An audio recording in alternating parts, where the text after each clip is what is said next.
Vamos ter mais detalhes agora sobre essa lei e também, né, sobre o que pode ser feito, sobre as consequências dela, com a advogada especialista em gestão e direito condominial, Alessandra Bravo. Olá, doutora Alessandra, muito boa tarde, seja bem-vinda ao Estúdio CBN. Boa tarde, muito obrigada. Vamos conversar um pouquinho então sobre esse tema importantíssimo, né? Sim, com certeza. Ele tendo se tornado lei, né, tudo que é lei, obviamente, fica obrigatório. Isso ajudou com que a violência doméstica diminuísse dentro dos condomínios, doutora Alessandra? Infelizmente, não. Somente conseguimos ter mais relatos e nisso conseguir também fazer uma margem mais específica dos locais que acontecem, né? E auxiliar também as vítimas, mas diminuição, não. Isso, infelizmente, ainda não. Bom, e hoje, né, até para a gente entender o que acontece nessa lei, é o seguinte: se um vizinho ouviu, né, um caso como a gente viu aí, ouviu na matéria do Enzo Miani, que uma criança estava chorando, né, que dava para perceber que essa criança estava sofrendo agressões. Hoje passa a ser obrigatório que um vizinho denuncie, mesmo que ele só esteja ouvindo, que ele não consiga ver o que está acontecendo no apartamento do vizinho ou na casa do vizinho. Sim, tanto aqui no nosso município, em Campinas, nós temos a lei, né, que já completou 2 anos, e também o estado de São Paulo tem a lei estadual, que completou 1 ano em setembro, que sim, obriga que qualquer pessoa faça a comunicação por depois poder vir a sofrer penalização por omissão de socorro. Porque se tem ciência ou tem indícios que crime de violência doméstica está ocorrendo, é obrigado sim a denunciar.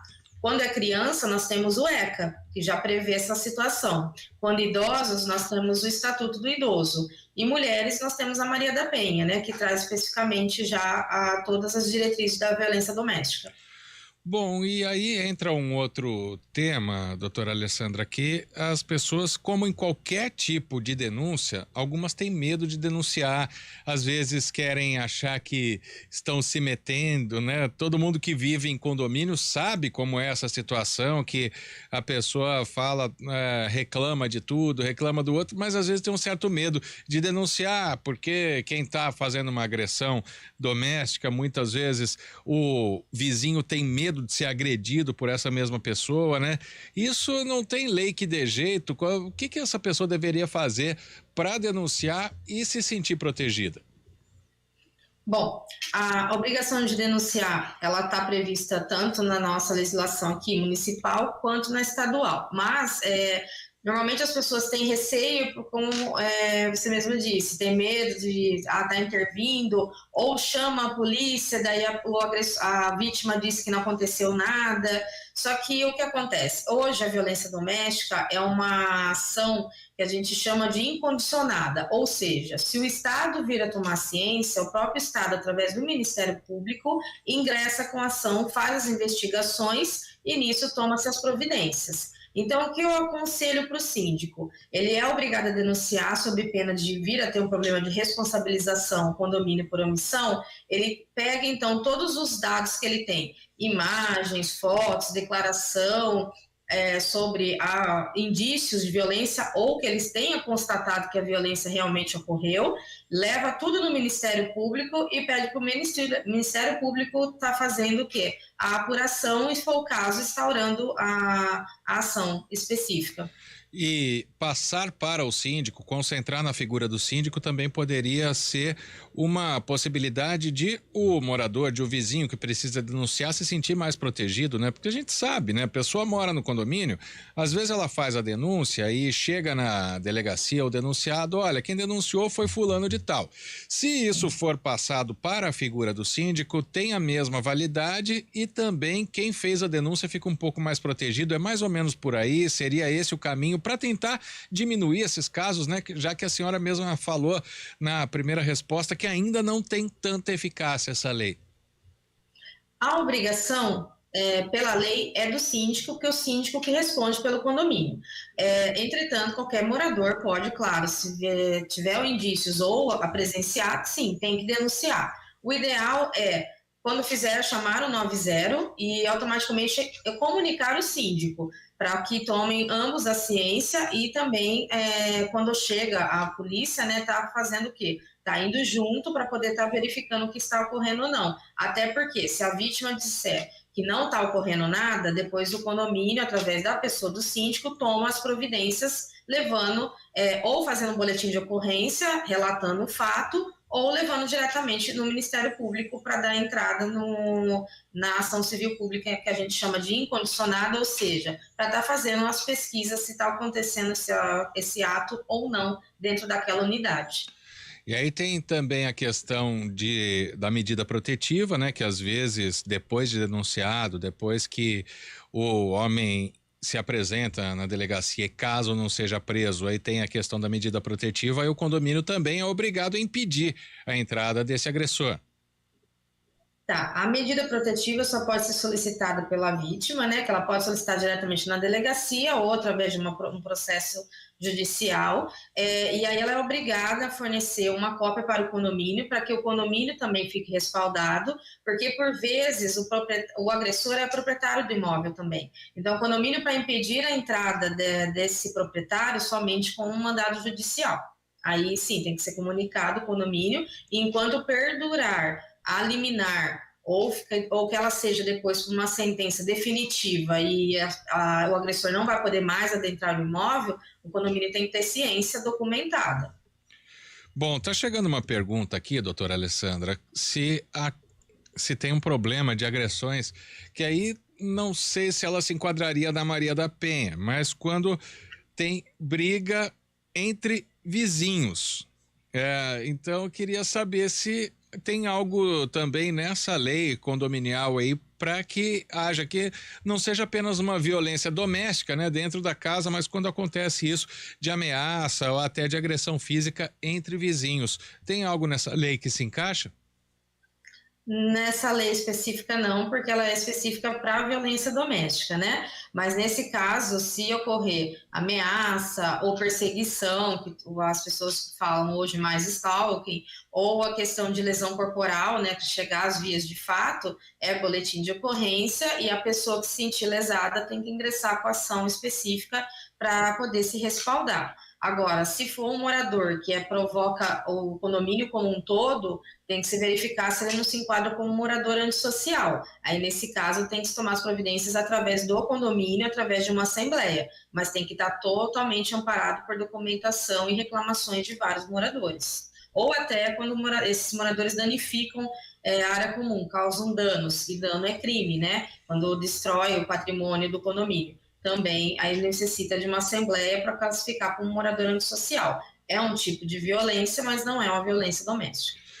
Muitos prédios, muitos conjuntos, né, de prédios, a gente ouve também, doutora Alessandra, casais discutindo ou pai gritando com criança, que a gente está falando mais da violência doméstica entre casais, né, que a gente ouve fortes discussões, altas discussões que vazam para todo o prédio, mas a gente não sabe se está tendo uma agressão física. Nesse caso também, se eles extrapolam, né, o limite, que a discussão está muito alta, que o prédio inteiro está ouvindo, já é motivo para se fazer a denúncia?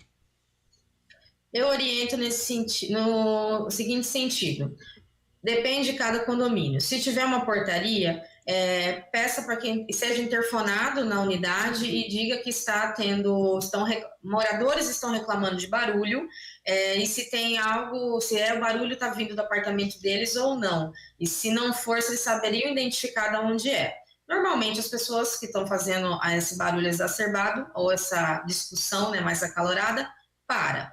Agora, se perpetuar, infelizmente, e for algo que dá a entender que está tendo uma discussão que pode vir a chegar em vias de fato, lembrando que às vezes a violência doméstica ela não é só a violência corporal, quando realmente chega às vias de fato de tocar na outra pessoa. Ela pode ser também de forma psicológica, às vezes dependendo de um tipo de discussão mais acalorada, está tendo sim um tipo de violência. Nesse caso, eu oriento então chamar o 90 para poder relatar. O síndico está junto, né, para poder estar atendendo quando a polícia chega e indo até a unidade, para tentar entender o porquê que está tendo discussão, porque muitos moradores estão reclamando, ainda mais quando é tarde da noite. Normalmente essas brigas normalmente acontecem em horários mais noturnos, mais entrando quase na madrugada, né? E aí é a única forma, e o condomínio, neste caso, multar essa unidade, ou advertir, se for a primeira vez, né? Para poder ver se consegue estar resolvendo isso, extirpando ali da raiz.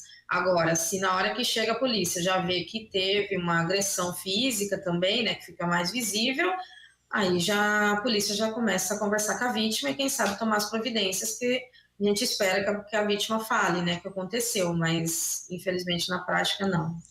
Bom, e até a senhora já respondeu essa pergunta em alguns exemplos que a gente deu aqui, mas até para a gente fazer uma resumida para encerrar a entrevista, o que, assim, de grosso modo, né, para a gente, o que poderia diferenciar o que é um caso de polícia e apenas um caso que deve ser resolvido no próprio condomínio?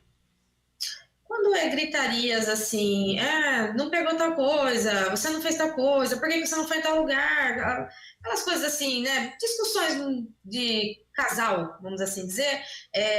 Às vezes ligando no interfone já resolve, porque aí a pessoa fala, opa, tô gritando, tô fazendo barulho, todo mundo tá ouvindo, aí para. Normalmente, aí se continua ainda escutando alguma coisa, mas depois para e não tem mais nada, e é uma primeira vez, foi uma coisa que aconteceu de forma isolada, eu entendo que deveria levar uma advertência, né? Dá para a pessoa entender também que ela acabou perturbando os outros moradores. Agora, se é algo que acontece rotineiramente, o condomínio tem que tomar providência de multar. Agora, se pegar, claro, nas imagens que infelizmente está ocorrendo de aparecer algo além, aí sim, 190. Lembrando que a gente está falando muito e fala-se muito mais, né, sobre casal. Só que também, até como no relato, nós temos crianças que às vezes escutam, brigam com crianças, adolescentes que também entram na questão de violência doméstica, com idosos também, e animais de estimação, porque hoje os animais são considerados ente familiar, né, não é mais coisas propriamente dita. Então, dependendo do caso, se for um animal também que está aparecendo, que está sofrendo maus tratos, é 190. Sim, é bem interessante a senhora explicar isso, né? Porque às vezes tem discussão até por causa de latido de cachorro, né? Não dentro de casa, mas entre vizinhos, né? Então, que é bom colocar esse assunto em pauta também, porque se houver agressão a um animal, né, também deve ser denunciada.